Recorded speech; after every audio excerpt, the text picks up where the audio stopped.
টাকি মাছের শুটকি ভুনা করবো। টাকি মাছগুলো সুন্দর করে ছোট ছোট করে কাটিয়ে নেবো, আর রসুন পেঁয়াজ কাঁচা ঝাল থেতো করে নেবো, বাটবো না, শুধু নুড়া দিয়ে হালকা করে থেতো করে নেবো।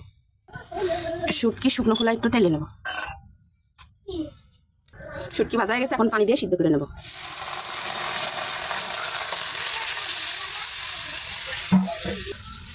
শুটকি ভালো করে সিদ্ধ করে নিছি, এখন পাটায় দিয়ে একটু থেতো করে নেবো। তেল,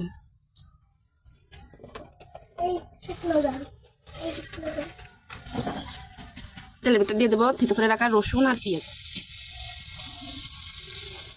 পেঁয়াজ রসুন একটু ভাজা ভাজা করে নিছি, এখন দেবো শুকনো ঝাল আর সামান্য একটু জিরে বাটা, অল্প একটু পানি,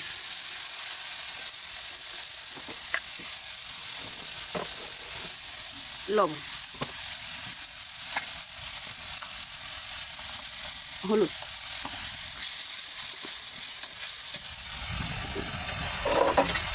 যারা শুটকি মাছ খাতে না পারেন একবার এরকম করে রান্না করে দেখবেন, শুটকি মাছের এক কিলো গন্ধ থাকে, খাতে অনেক মজা লাগবে।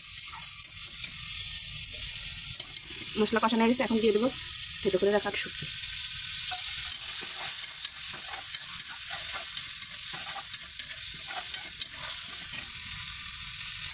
সামান্য একটু পানিও দেবো।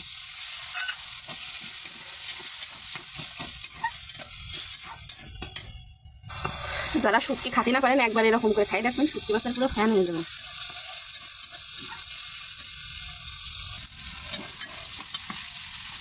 হয়ে গেছে, এখন নামাই নেব।